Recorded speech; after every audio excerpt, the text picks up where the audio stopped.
कंकाल का श्राप राजस्थान और गुजरात की सीमा पर एक वीरान इलाका है, कंकाल घाटी।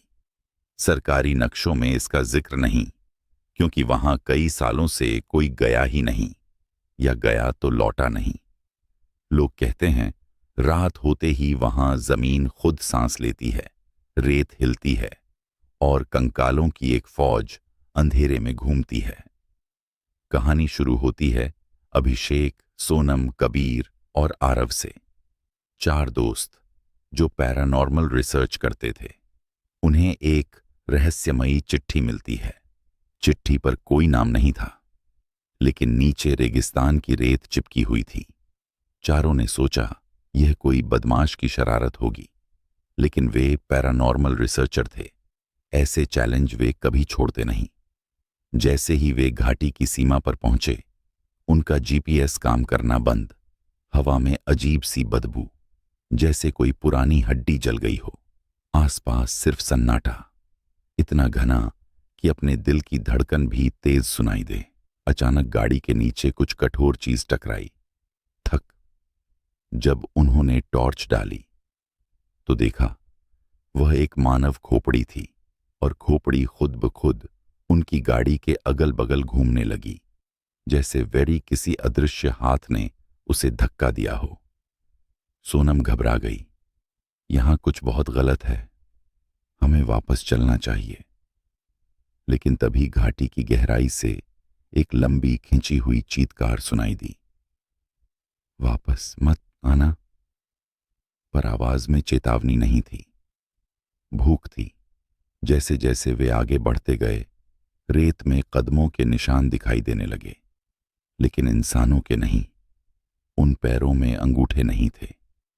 वे निशान पूरी तरह गोल थे, जैसे कोई घिसा हुआ जोड़। अचानक उनके चारों तरफ टॉर्च की रोशनी रेगिस्तान पर उछली, और रेत के नीचे से कुछ हिलने लगा। पहले एक हाथ निकला, फिर एक पूरा कंकाल बाहर आया, और फिर दूसरा, और फिर तीसरा। कुल 27 कंकाल, सबके सब बिना मांस, बिना खाल। लेकिन आंखों की जगह गहरे जलते हुए गड्ढे। वे सब चारों को घूर रहे थे।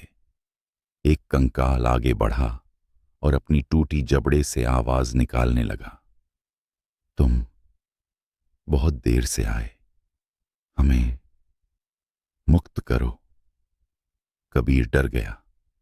तुम लोग कौन हो? कंकाल बोला, हम वो हैं जिन्हें 1000 साल पहले जिंदा रेत में दफनाया गया था, एक श्राप से, एक दानव से। सन्नाटा छा गया। अचानक हवा तेज हुई, रेत उड़ी, और एक विशाल कंकाल जैसे आकार का रेतीला तूफान बना। कंकालों ने चिल्लाया, भागो, दानव जाग रहा है। चारों ने दौड़ लगा दी, लेकिन दौड़ते दौड़ते उन्हें महसूस हुआ जमीन उनके पैरों के नीचे खिसकने लगी है। रेगिस्तान उन्हें निगल रहा था। वे किसी तरह एक प्राचीन खंडहर नुमा मंदिर में पहुंचे। दीवारों पर हजारों साल पुराने कंकालों की पेंटिंग्स बनी थीं, सब दर्द में चिल्लाते हुए। मंदिर के अंदर एक विशाल पत्थर था, जिस पर एक इंसानी आकृति लेटी थी। लेकिन वह साधारण इंसान नहीं था। वह एक राजपूत योद्धा का कंकाल था, जिसके चारों ओर लोहे की जंजीरें अब भी मजबूती से बंधी थीं। अभिषेक ने उसकी छाती पर लिखा शिलालेख पढ़ा। यह है सूरज सिंह, जिसने कंकाल दानव को रोका था, किंतु दानव मरता नहीं, सिर्फ कैद होता है। अचानक मंदिर की दीवारें हिलने लगीं, रेत अंदर भरने लगी, और वो कैद किया हुआ राजपूत कंकाल अपनी गर्दन मोड़कर अभिषेक को घूरने लगा। उसकी हड्डियां चरमराईं और वह बैठ गया। तुम लोग दानव को जगा चुके हो, अब वो तुम्हें भी कंकाल बना देगा। सोनम चीखी, इसे रोकने का तरीका क्या है? राजपूत कंकाल बोला, मेरी तलवार खोजो, जो रेत के अंदर कहीं गड़ी है। उसी से दानव का हृदय तोड़ा जा सकता है, पर हृदय पत्थर का नहीं, दर्द का है। अंदर का तापमान अचानक गिर गया। सांसें धुंध बनने लगीं और मंदिर के बाहर सैकड़ों कंकाल जमा हो चुके थे। वे सभी एक आवाज में कह रहे थे, दानव हाँ चुका। चारों मंदिर से किसी तरह निकलते हैं और रेगिस्तान की गहराई में जाते हैं। अचानक जमीन फटती है।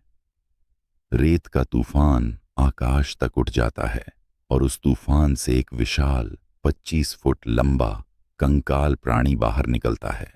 उसका शरीर हड्डियों से नहीं बल्कि हजारों कंकालों से बना था। हर हड्डी में एक अलग आत्मा कैद। उसकी आंखों से काली आग निकल रही थी।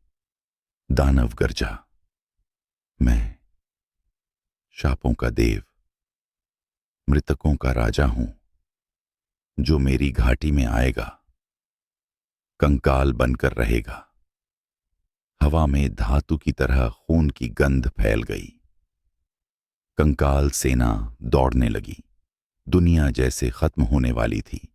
अभिषेक रेत में गिरी एक जंग खाई तलवार उठाता है। उसे पकड़ते ही तलवार चमक उठी, मानो वह जाग गई हो। लेकिन दानव की एक ही फुंफकार से पूरी घाटी कांप गई। तलवार हाथ से छूटते छूटते रह गई। दानव चिल्लाया, मुझे कोई नहीं मार सकता, क्योंकि मेरा हृदय इंसानों की पीड़ा से बना है। चारों दोस्तों के मन में अजीब हेलुसिनेशंस शुरू हो जाते हैं, जैसे किसी ने उनकी सुखद यादें चुरा ली हों और उनकी जगह दर्द डाल दिया हो। दानव उनके दिमाग खा रहा था। सोनम को अचानक मंदिर की दीवार पर लिखा राजसी मंत्र याद आता है। एक प्राचीन राजपूताना श्लोक। वह कांपती आवाज में बोलना शुरू करती है। जैसे ही उसने मंत्र पढ़ा, हवा स्थिर हो गई। कंकालों की सेना रुक गई। दानव की आंखों की काली आग नीली पड़ गई। मंत्र अधूरा था, लेकिन तलवार चमकी और सोनम की तरफ उड़कर खुद उसके हाथ में आ गई। तलवार ने उसे स्वीकार लिया था।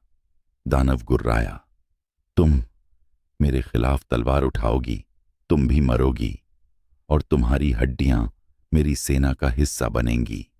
लड़ाई शुरू हुई। रेत का तूफान, हड्डियों का टकराना, मंत्रों की गूंज।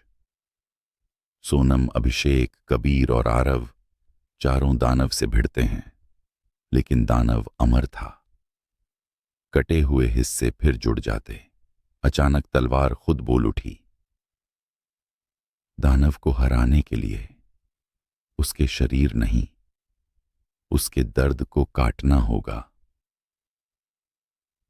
सोनम समझ गई, उसे दानव के अतीत में उतरना होगा। सोनम तलवार को दानव की छाती पर रखती है और उसकी यादों में खिंच जाती है। वह देखती है, एक राजपूत राज्य था, एक महायोद्धा था जिसे लोगों ने धोखे से मार दिया। उसकी आत्मा दर्द, धोखे और बदले से भरकर एक दानव में बदल गई। सोनम रो पड़ी।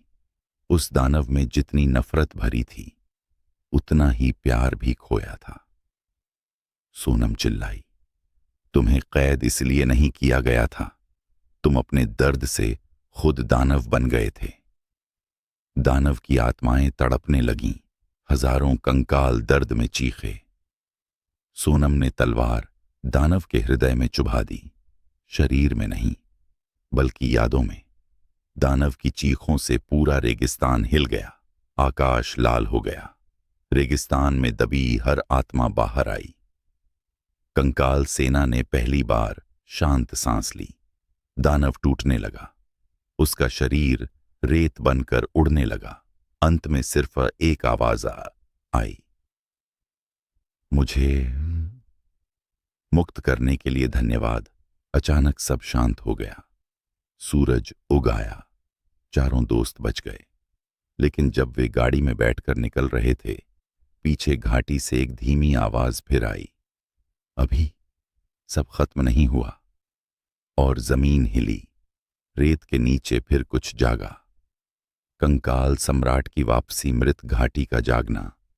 कंकाल दानव के खत्म होने के बाद अभिषेक, सोनम, कबीर और आरव घाटी से निकलकर शहर लौट आए। उन्हें लगा सब खत्म हो गया, लेकिन ऐसा नहीं था। सोनम कई रातों से एक ही सपना देख रही थी। रेत के नीचे दो रक्तलाल आंखें जो उसे घूरती थीं, और एक आवाज जो फुसफुसाती थी, तुमने सिर्फ मेरे दास को मुक्त किया है, सम्राट अभी भी जिंदा है। उधर अभिषेक की पीठ पर एक काली हड्डी का निशान उभरने लगा, जो पहले नहीं था। निशान गर्म था, जैसे किसी ने अंदर से अंगार दबा दिया हो। कबीर ने रिसर्च की तो एक भयानक सच सामने आया।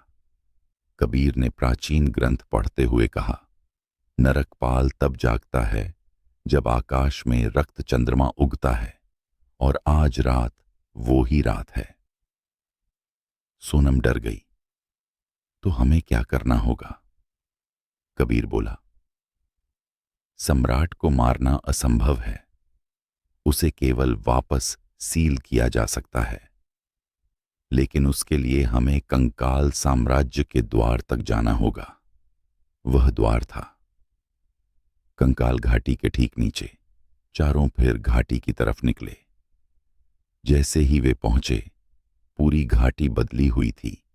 रेत काली हो चुकी थी, हड्डियों के टुकड़े हवा में घूम रहे थे। धरती में बड़े बड़े दरारें थीं, जिनसे गर्म हवा निकलती थी, मानो नीचे कोई भट्टी जल रही हो। चांद लाल हो चुका था, और घाटी के बीच एक विशाल दरवाजा था, हड्डियों का बना, जिस पर हजारों खोपड़ियों की आंखें चमक रही थीं। खोपड़ियां एक साथ बोलीं, स्वागत है, नरकपाल तुम्हें बुला रहा है। दानव तो सिर्फ महान सम्राट की फौज का एक सैनिक था। असली आतंक कंकाल सम्राट नरकपाल है। नरकपाल एक ऐसा अस्तित्व जिसे हजारों साल पहले खुद राजपूताना के 32 किलों ने मिलकर कैद किया था। वह दानव नहीं था, वह मृत्यु से भी पुरानी एक आत्मा थी, और अब वह जाग रहा था। रात को शहर के बाहरी इलाकों में लोगों की हड्डियां खुद ब खुद शरीर से अलग होकर नाचने लगती थीं। कुत्ते मृत मिल रहे थे, केवल कंकाल बचे हुए। हवा में अजीब सी गंध फैलने लगी, जैसे किसी पुरानी राख में खून मिला हो। अभिषेक समझ गया, कंकाल सम्राट ने उसे चिन्हित कर दिया है। कबीर ने प्राचीन ग्रंथ पढ़ते हुए कहा, नरकपाल तब जागता है जब आकाश में रक्त चंद्रमा उगता है, और आज रात वो ही रात है। सोनम डर गई। तो हमें क्या करना होगा?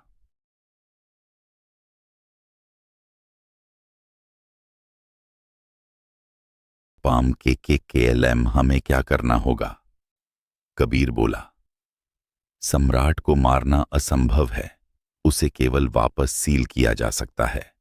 लेकिन उसके लिए हमें कंकाल साम्राज्य के द्वार तक जाना होगा। वह द्वार था कंकाल घाटी के ठीक नीचे। चारों फिर घाटी की तरफ निकले। जैसे ही वे पहुंचे, पूरी घाटी बदली हुई थी। रेत काली हो चुकी थी, हड्डियों के टुकड़े हवा में घूम रहे थे। धरती में बड़े बड़े दरारें थीं, जिनसे गर्म हवा निकलती थी, मानो नीचे कोई भट्टी जल रही हो। चांद लाल हो चुका था, और घाटी के बीच एक विशाल दरवाजा था, हड्डियों का बना, जिस पर हजारों खोपड़ियों की आंखें चमक रही थीं। खोपड़ियां एक साथ बोलीं, स्वागत है, नरकपाल तुम्हें बुला रहा है।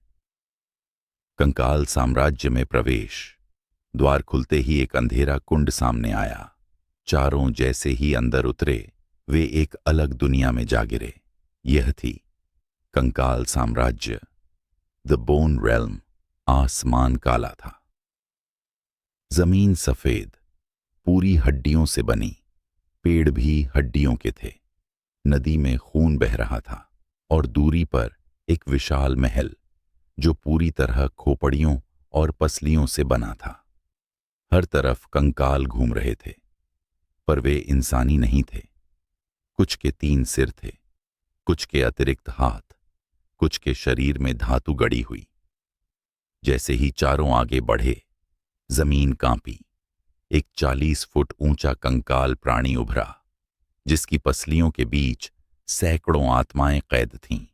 उसने गर्जना की, तुम्हारी आत्माएं नरकपाल के लिए हैं। युद्ध शुरू हो गया। महान कंकालों की सेना चारों पर टूट पड़ी। कंकाल तलवारें हवा चीरती हुई गुजरतीं। हड्डियों की खनक से पूरा साम्राज्य गूंज उठा। अचानक सोनम की तलवार चमकने लगी, वही तलवार जो पार्ट 1 में जागा था। तलवार बोली, सम्राट पास है, उसकी शक्ति बढ़ रही है। नरकपाल का उदय। चारों अंततः महल पहुंच गए। महल के अंदर के दृश्य भयावह थे। दीवारें जीवित थीं, हड्डियां सांस ले रही थीं। सैकड़ों खोपड़ियां दीवारों में धंसी थीं। उनकी आंखें हर गुजरते व्यक्ति को ट्रैक करती थीं। महल के सिंहासन कक्ष में एक विशाल आकृति बैठी थी, कंकाल सम्राट नरकपाल। उसकी ऊंचाई 50 फुट थी। उसका शरीर सफेद नहीं, काले जले हुए हड्डियों से बना था। उसकी आंखें गहरे लाल अंगारों की तरह थीं। उसकी पसलियों के भीतर इंसानी आत्माएं लगातार चिखती हुई घूम रही थीं। नरकपाल ने अभिषेक को घूरा। मेरे चिन्हित योद्धा, तुम मेरे पास वापस आ गए। अभिषेक के शरीर में तेज जलन फैल गई। उसकी हड्डियां खुद ब खुद कांपने लगीं। नरकपाल उसकी आत्मा खींच रहा था। सोनम चीखी, अभिषेक, उसके वश में मत आओ। नरकपाल हंसा, तुम सब सिर्फ खेल हो। मेरा साम्राज्य तुम्हारे संसार पर कब्जा करेगा। उसने एक हाथ उठाया। पूरी घाटी में तूफान उठ गया। लाखों कंकाल धरती से निकलने लगे। सम्राट का हृदय। अचानक तलवार ने सोनम को जोर से खींचा। उसने कहा, नरकपाल का हृदय उसके शरीर में नहीं, उसके सिंहासन में है। चारों पीछे मुड़े। सिंहासन की पीठ में एक धड़कती हुई हड्डी का टुकड़ा था, जो लाल रोशनी से चमक रहा था। आरव बोला, यह है उसका ऊर्जा स्रोत।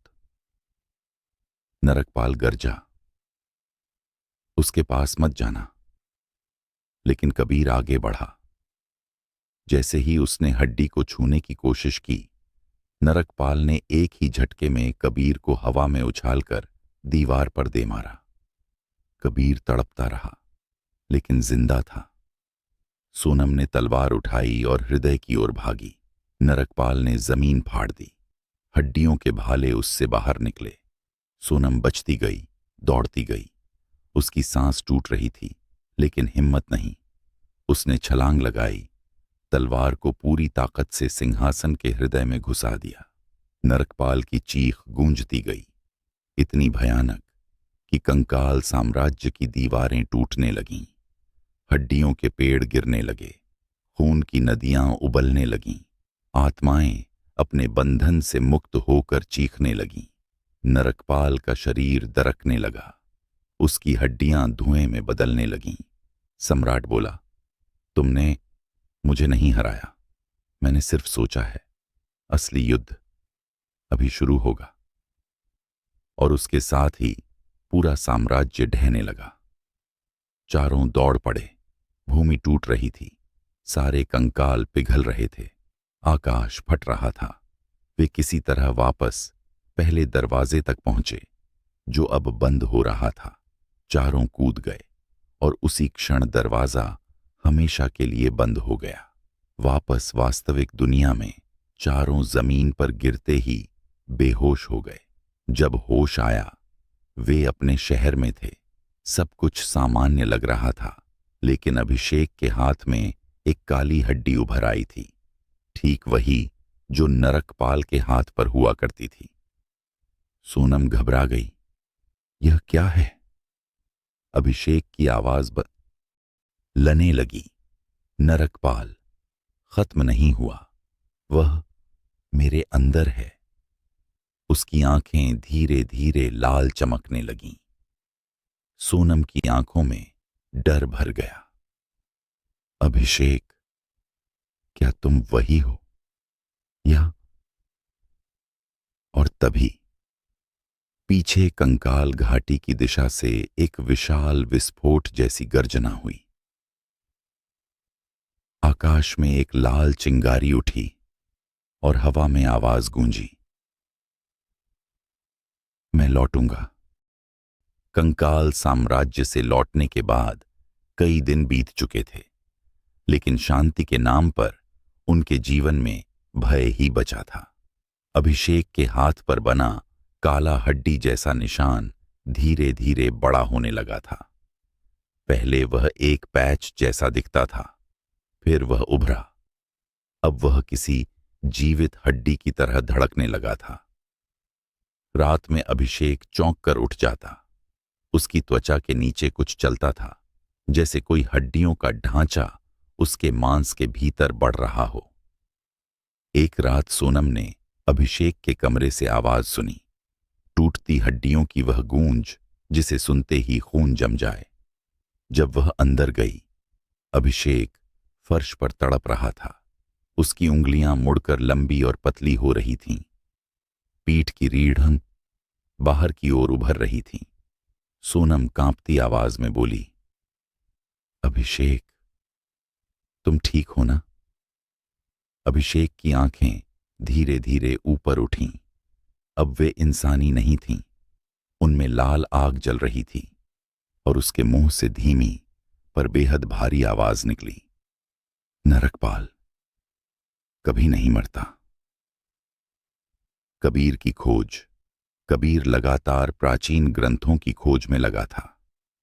एक रात उसे एक ऐसा पर्चा मिला जिस पर राजपूताना काल का चेतावनी संदेश लिखा था। कंकाल सम्राट का पुनर्जन्म कभी शरीर से नहीं होता, वह मनुष्य के अंदर गुप्त हड्डी के रूप में बढ़ता है। कबीर जोर से चिल्लाया, यह तो वही है जो अभिषेक के भीतर बढ़ रहा है। पर आगे लिखा था, यदि वह हड्डी छाती तक पहुंच गई तो मनुष्य पूरी तरह सम्राट का वाहक बन जाता है और पृथ्वी पर कंकालों का नया युग शुरू हो जाता है। कबीर को समझ आ गया, समय बहुत कम बचा है। जोधपुर का श्रापित किला। सोनम, कबीर और आरव अभिषेक को बचाने के लिए जोधपुर के उस किले की तरफ निकले जिसमें नरकपाल को कैद करने का असली मंत्र था। किले के भीतर प्रवेश करते ही उन्हें लगा जैसे समय थम गया हो। हवा ठंडी, दीवारें काली और हर छाया उन्हें घूरती हुई। अचानक दीवारों से हड्डियां टूटकर गिरने लगीं। हड्डियों के ढेर से एक आकृति बनी, एक प्राचीन राजपूत सैनिक का कंकाल। वह वही योद्धा था जिसने 1000 साल पहले नरकपाल को कैद किया था। उस कंकाल ने तलवार ऊंची उठाई और कहा, सम्राट ने नया शरीर चुन लिया है। यदि उसे नहीं रोका तो यह दुनिया हड्डियों के महासागर में बदल जाएगी। सोनम रो पड़ी, हम अभिषेक को नहीं मरने देंगे। कंकाल चुप रहा, फिर बोला, उसका शरीर पहले ही सम्राट बन चुका है, पर उसकी आत्मा अभी भी भीतर संघर्ष कर रही है। आरव ने पूछा, तो क्या कोई तरीका है? कंकाल ने धीमे स्वर में कहा, एक ही तरीका है, हृदय वियोग मंत्र। यह मंत्र इतना शक्तिशाली था कि या तो सम्राट का प्रभाव टूट जाता या अभिषेक का दिल चलना बंद हो जाता। सम्राट का जागना। अचानक धरती हिलने लगी, किला कांप उठा, दीवारें टूटने लगीं। दरवाजे से अभिषेक अंदर आया, पर वह अब इंसान नहीं दिखता था। उसकी छाती से बाहर कंकाल की पसलियां उभर आई थीं। उसकी रीढ़ हमन बाहर से दिखाई दे रही थीं। उसके चेहरे की नसें काली पड़ चुकी थीं। वह धीमे कदमों से अंदर आया। हर कदम पर हड्डियों की खनक होती, उसकी आवाज अब पूरी तरह नरकपाल की थी। मैं लौट आया हूं। उसके पीछे हजारों कंकाल हवा में तैरते हुए अंदर आ गए। कबीर ने चिल्लाकर कहा, अभिषेक, अगर तुम हमें सुन रहे हो तो लड़ो, उसे अपनी आत्मा मत लेने दो। एक पल के लिए अभिषेक की आंखों में इंसानियत की झलक दिखी, पर फिर लाल लपटें हावी हो गईं। नरकपाल बोला, वह अब मेरा है। सोनम ने मंत्र पढ़ना शुरू किया। किला रोशनी से जगमगा उठा। अभिषेक। नरकपाल चीखा। कंकाल सेना आगे बढ़ी। आरव और कबीर तलवार लेकर लड़ने लगे। हड्डियां, खोपड़ियां, भाले सब हवा में उड़ रहे थे। सोनम जो मंत्र पढ़ रही थी, उसकी हर पंक्ति से अभिषेक का शरीर कांपता। कभी वह इंसान बनता, कभी नरकपाल। अभिषेक ने दर्द में चिल्लाकर कहा, सोनम, मत रोकना, मुझे जाने दो।